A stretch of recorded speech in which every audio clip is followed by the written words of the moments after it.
Үй біздің пәтеріміз ғана емес, сонымен қатар есіктің арғы жағында болып жатқанның бәрі.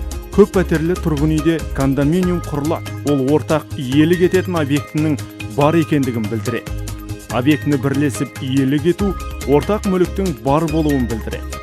Көп пәтерлі тұрғын үйлердің кең таралған мәселелері, ортақ мүлікті басқарудағы тұрғындардың төмен белсенділігі, пәтер иелері кооперативінің жұмысына көңіл толмауы, тұрғындардың қаражат жинаудан бас тартуы мен қызмет көрсетуші және тұрғындар тараптары міндеттерін орындамауы.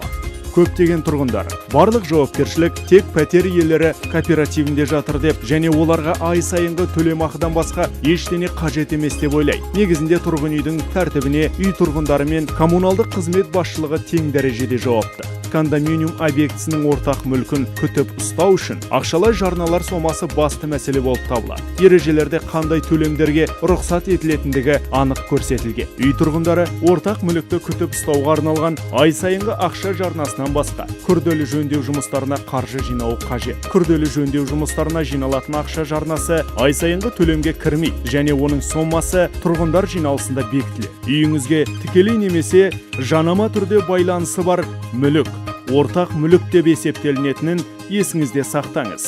Ең алдымен, үйіңіздің қолайлылығы сізге байланысты.